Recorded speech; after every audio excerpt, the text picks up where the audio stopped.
So today we are going to study the chapter environment, chapter number 6.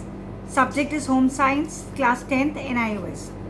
Environment के बारे में पढ़ेंगे and after reading the lesson you will be able to define the terms pollutions.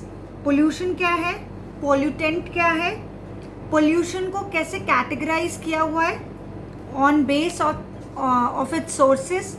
Sources means pollution कहाँ से आता है, उस sources के ऊपर उसको कैटेगरी में डिवाइड किया हुआ है. Then state the effect of pollution on environment and health. Pollution का हमारे एनवायरनमेंट पे, आसपास की जगह पे हमारी हेल्थ पर क्या उसका इफेक्ट है. फिर डिफरेंट टाइप ऑफ पोल्यूशन को किस तरीके से कंट्रोल करना है. And understand the process of waste disposal and adopt an eco friendly waste disposable plan. Okay, so what is pollution? Pollution is the addition of any substance to the environment in excess to what is normally present, thereby making the environment impure. तो pollution क्या है? Pollution कोई भी ऐसी चीज़ है, कोई भी ऐसे substance का एडिशन है environment में जो environment को खराब कर रहा है, impure कर रहा है. जैसे river water gets polluted, air gets polluted, river water के पोल्यूट हो रहा है, एयर पोल्यूट हो रही है. और जो सब्सटेंसेस पोल्यूशन क्रिएट करते हैं उनको पोल्यूटेंट्स कहा जाता है. Okay, so how many types of pollutions are there? Air pollution, water pollution, soil pollution and noise pollution. So first we are going to study about air pollution. Oxygen is the most important component of air. ये हम सबको पता है. All living things depend on it for their life. Human beings and animals breathe in oxygen and breathe out carbon dioxide. तो ये process में plants जो है कार्बन डाइऑक्साइड लेते हैं और ऑक्सीजन देते हैं. तो ये हमारा सर्कल है, राइट. तो जब इस एयर में पॉल्यूटेंट्स ऐड हो जाएंगे तो एयर पोल्यूशन क्रिएट होगा. अब वो किस तरीके से होते हैं? एयर पोल्यूशन आपका होता किस तरीके से है? बहुत सारी एक्टिविटीज़ ऐसी होती हैं बाहर जिनसे एयर पोल्यूशन क्रिएट होता है. जैसे कि process of combustion which causes smoking. Smoke जो आपका बाहर जो धुआं आता है, फैक्ट्रीज से आ सकता है, इंडस्ट्रीज से आ सकता है, वो आपके एयर को पोल्यूट करता है, राइट. हाउस होल्ड फ्यूल भी जो हम बर्न करते हैं, कोल बर्न होता है थर्मल पावर स्टेशन में, या एग्जॉस्ट है जो कि ऑटोमोबाइल से आता है, या बर्स्टिंग ऑफ क्रैकर्स है, स्मोक फ्रॉम फैक्ट्रीज है, स्प्रेइंग ऑफ इंसेक्टिसाइड्स है, पेस्टिसाइड्स का स्प्रे है. ये सब जो भी हैं वो आपके आसपास की पूरी एयर को पोल्यूट करते हैं. आपको पता होगा कि दिवाली पे बहुत ज़्यादा प्रोटेस्ट किया जाता है अब कि क्रैकर्स बर्न नहीं करने हैं, पटाखे नहीं जलाने हैं. What is the prime reason? Prime reason यही है to make sure that there shouldn't be any air pollution. हम air pollution create ना करें. Okay. Now don't you think that human beings are the main culprits in causing air pollution? तो किन सब की वजह से ये air pollution हो रहा है? Just because of human beings. हम ही कर रहे हैं, human beings ही ये सब कर रहे हैं. Beside human beings, there are some natural sources of pollution too. Natural sources भी हैं जिनके ऊपर हमारा कुछ कंट्रोल नहीं है. जैसे कि जो गैसेस एमिट होती है वोल्केनोज से, गैसेस प्रोड्यूस होती हैं जब फॉरेस्ट फायर्स होती हैं, या डस्ट स्प्रेड होती है विंड से, हवा से. फॉरेस्ट फायर की भी बात करें तो अभी ये साल के स्टार्टिंग में अमेज़ॉन फॉरेस्ट में फायर लगी थी, वो कितने दिनों, हफ्ते, महीनों तक चली, उसको वो बुझा ही नहीं पा रहे थे. सो सोर्सेज ऑफ एयर पोल्यूशन हमने पढ़ा. नेचुरल भी है, कंबस्टन से भी है, इंडस्ट्रियल से है, एग्रीकल्चरल है और सॉल्वेंट है. नेचुरल कहाँ से आता है? वोल्केनोज एंड फॉरेस्ट फायर से. कंबस्टन किधर से? स्मोक से. एंड इंडस्ट्रियल का भी क्या है? स्मोक और पॉइजनस गैसेस आती हैं, हवा में घुल जाती हैं. एग्रीकल्चरल से कैसे है कि जो पेस्टिसाइड्स डाला जाता है, पेस्टिसाइड से फाउल स्मेल आती है, वो भी सब एयर में घुल जाती है, मिक्स हो जाती है. सॉल्वेंट से कैसे आता है? स्प्रे, पेंट्स एंड परफ्यूम्स जो आप यूज़ करते हैं उसमें उसका भी जो पोल्यूशन है वो सारा एयर में मिक्स हो जाता है। अब आते हैं effects of air pollution. Effects क्या है? अगर एयर पोल्यूशन हो रहा है तो उसके क्या इफ़ेक्ट्स हैं? ह्यूमन बींग्स पे तो ऐसा है, आई इन्फेक्शंस होते हैं ज़्यादा, रेस्पिरेटरी ट्रैक्ट एलर्जीज़, आपका रेस्पिरेशन से रिलेटेड आपको एलर्जीज होती हैं। प्लांट्स में क्या होता है? Decrease in food production. Environment का कैसा होता है? Poor visibility, rise in temperature, destruction of vegetation and natural beauty. तो पुअर विजिबिलिटी ऐसा कोहरे कोहरे जैसा हो जाता है, जैसे दिल्ली में हमने देखा लास्ट ईयर। तो दिल्ली में लास्ट ईयर इतना एयर इंडेक्स पुअर था, इतना एयर पोल्यूशन था कि ऐसा लगता था कि सर्दियों का कोहरा है, आप आसपास भी नहीं देख सकते। फिर टेम्परेचर राइज हो जाता है और वेजिटेशन और नेचुरल ब्यूटी को भी डिस्ट्रक्शन पहुंचता है। अब तरीके क्या है कि आप एयर पोल्यूशन को कंट्रोल कर सको? नंबर 1, आप एक स्मोकलेस चूल्हा घर पे यूज़ कर सकते हैं, टॉल चिमनी लगा सकते हैं अपने घर पे, बायोगैस का यूज़ कर सकते हैं, सोलर कुकर यूज़ करते हैं घर पे, जो कहाँ से हीट लेता है? सनलाइट से हीट लेता है। फिर फैक्ट्रीज़ में भी चिमनी फिल्टर्स लगा सकते हैं, वो ट्रैप कर देंगे पॉइजनस गैस को। ट्रैप मतलब बंद कर देंगे तो वो बाहर एयर में जाकर मिक्स नहीं होगी।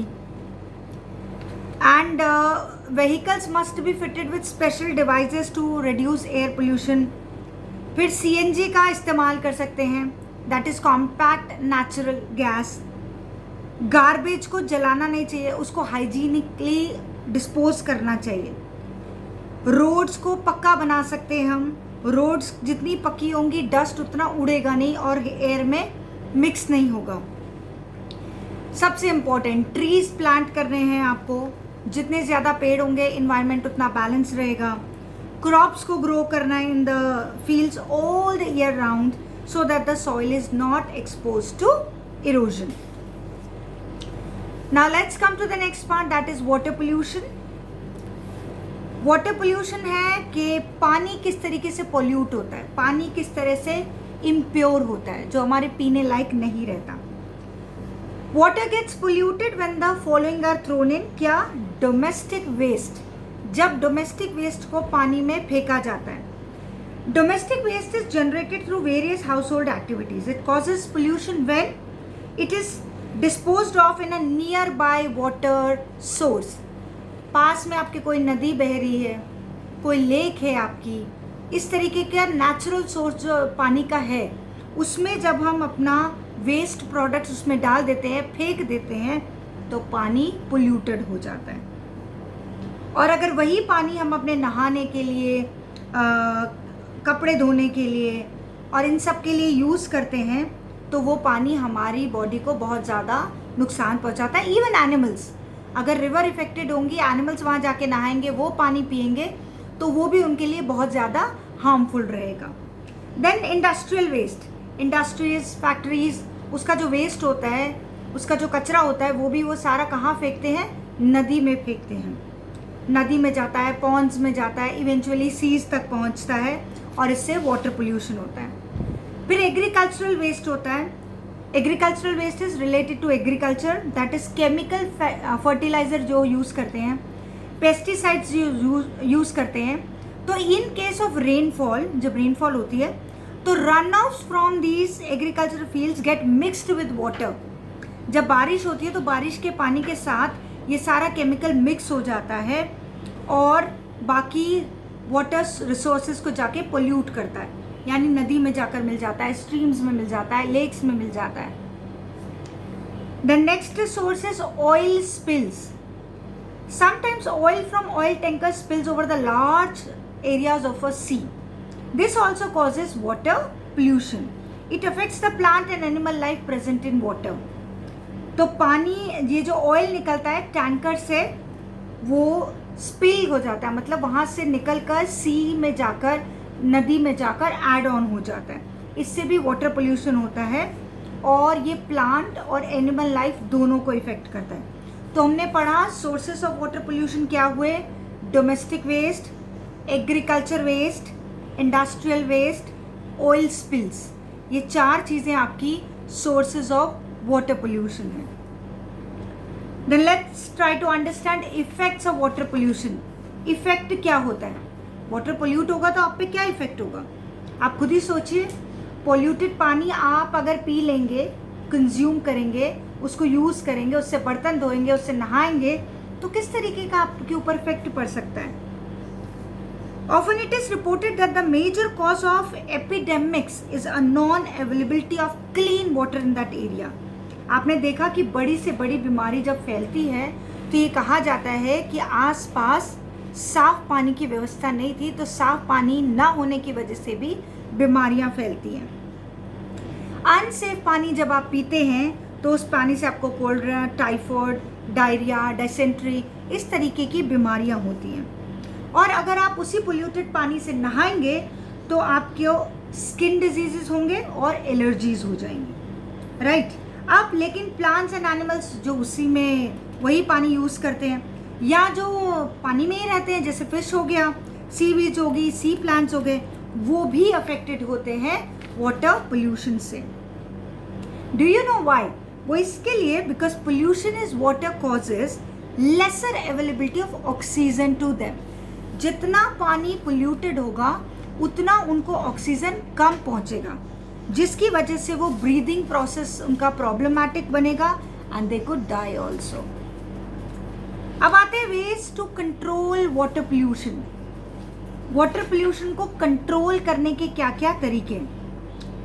Make sure that untreated sewage water is not thrown. Untreated sewage water को पानी में, नदी में, इन सब में नहीं मिक्स होने देना चाहिए। इंडस्ट्रीज को भी अलाउड नहीं होना चाहिए कि वो अनट्रीटेड वेस्ट रिवर्स में ऐड कर पाए। Defecation in open and near the water source should be also discouraged. Soakage pits बननी चाहिए, डंपिंग ग्राउंड्स बनाने चाहिए, लैंडफिल्स बनाने चाहिए जो सोर्सेज ऑफ वाटर से काफ़ी दूरी पर हों, उसके पास ना हों। Bathing, washing clothes, bathing animals near the harvested water should be banned. उसको भी बैन करना चाहिए। तो रेन वाटर जो होता है in special ponds should be used for washing clothes and bathing animals. Rivers and seas, उनको भी डिस्पोजल ऑफ गार्बेज नहीं बनाना चाहिए। If you are using a well और a pond as a source of water, see that it has a concrete wall और proper पक्का और firm flooring around it. अगर आप किसी कुएं से या पॉन्ड से पानी ले रहे हैं, यूज़ कर रहे हैं, तो आप ये मेक श्योर करें कि उसके आसपास एक पक्की दीवार, बाउंड्री, फ्लोरिंग भी पक्की होनी चाहिए। तो ये था आपका water pollution. Now let's move to soil pollution पे आते हैं। सॉइल पोल्यूशन क्या है? Soil pollution can be defined as a change in the physical, chemical and biological nature of soil to the extent that it has a harmful effect on human beings and other living creatures. तो soil pollution एक ऐसा change है जो physical change है, chemical change है, biological change है soil में, जिसकी वजह से ह्यूमन बींग्स, एनिमल्स, प्लांट्स, सब लिविंग बींग्स अफेक्ट होते हैं, राइट। अब आते हैं आपका effects of soil pollution. Soil pollution में वो कहते हैं you have read that improper disposable of domestic waste, defecating, urinating and spitting in this open are all sources of spread of diseases, germs and worms into the soil. तो जब हम ये सब काम करते हैं, improper disposal of domestic waste है, defecating है, urinating है, spitting है, open area में जब भी हम ये काम करते हैं तो हमारी soil pollute होती है। और जब हम इसके ऊपर बेयर फूट चलते हैं यानी कि नंगे पांव चलते हैं तो ये जर्म सारे हमारी बॉडी में एंटर करते हैं और हमको बीमार बनाते हैं। Okay, now ways to control soil pollution. आप सॉइल पोल्यूशन को कैसे कंट्रोल कर सकते हैं? पहला ये है कि dump outside the city limits.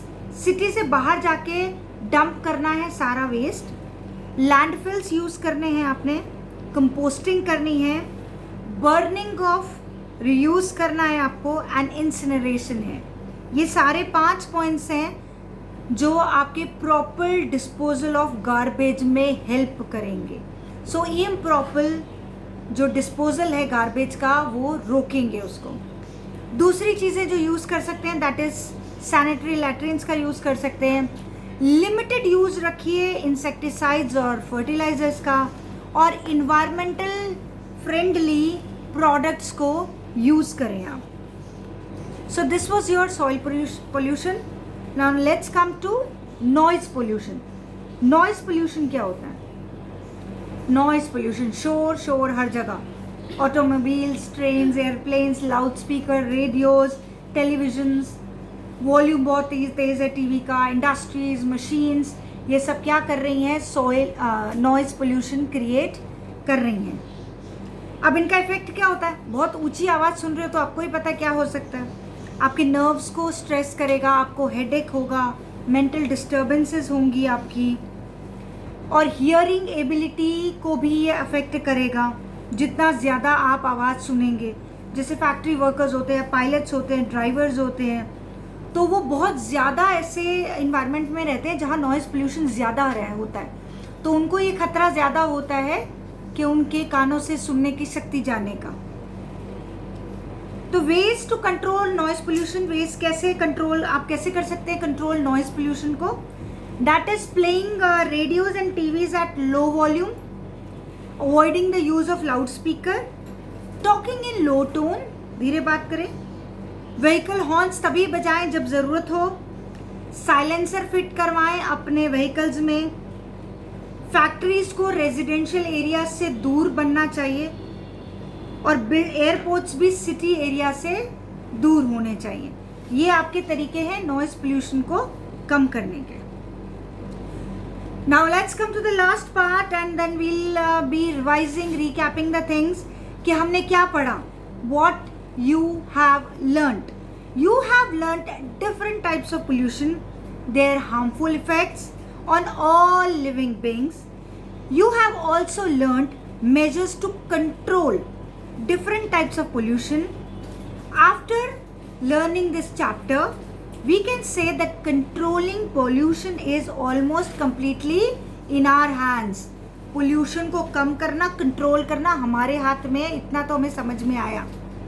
हमें प्रोडक्शन ऑफ स्मोक को रिड्यूस करना पड़ेगा. कैसे? कुछ इस तरीके के फ्यूल्स यूज़ करके जो कि स्मोक फ्री हों. हमारे घर के व्हीकल्स जो हम यूज़ करते हैं उनको परफेक्ट ऑर्डर में रखना पड़ेगा ताकि वो धुआं ना छोड़े. हमारे घर पे, फैक्ट्रीज़ पे, खासकर फैक्ट्रीज़ पे टॉल चिमनीज़ लगानी पड़ेंगी कि ताकि वो जो स्मोक है, धुआं है, वो सीधा स्काई में जाए, ऊपर एयर वाली लाइन में, लेयर में मिक्स ना हो. These little efforts, छोटे छोटे ये हमारे efforts will save people from going blind, suffering from diseases of respiratory tract. लोगों को बीमारियों से बचाएंगे अगर हम ये छोटी छोटी आदतें अपने में डालेंगे. It is for us to see that we can reduce noise pollution to a minimum so that लोग deaf ना हो सकें, mentally unstable ना हो सकें. हम ही मिलकर इस काम को पूरा कर सकते हैं. वाटर पोल्यूशन को कम कर सकते हैं so that people should not suffer from diarrhoea, dehydration and hepatitis. ये बीमारियां ना लगे. Our world is beautiful. We must enjoy living here. We must not spoil the natural beauty by defecating, urinating, spitting everywhere. इधर उधर आपको थूकना नहीं है, इन्वायरमेंट को ख़राब नहीं करना है, गंदा नहीं करना है, ट्रीज़ को कट नहीं करना है, हमारे नेबरहुड में कचरा नहीं फैलाना है. ये सब हमें ध्यान रखना है. तो हम आज एक रेजोल्यूशन लेते हैं कि ये हम चीज़ें नहीं करेंगे. I promise to plant trees, take care of them, not to let people cut trees, use smokeless fuel in my kitchen, protect water source from pollution, not to waste purified water. पानी waste नहीं करना है. Radio, TV, mobile ये सब low volume पे सुनना है. Loud speakers use नहीं करने हैं. मेरे व्हीकल को पोल्यूशन फ्री रखना है. गार्बेज का डिस्पोजल सैनिटरी तरीके से होना चाहिए. फैक्ट्री वेस्ट और सीवेज को भी ठीक से ट्रीट करना है before disposing, rain water harvesting को प्रमोट करना है, फिल्टर वाटर यूज करना है फॉर ड्रिंकिंग पर्पसेस, और डिस्क्रिमिनेट करना है, मिनिमाइज करना है, कम करना है क्या, the use of fertilizers and pesticides, insecticides, and the last one is to use silencers to reduce noise. Thank you so much, and here the chapter gets end.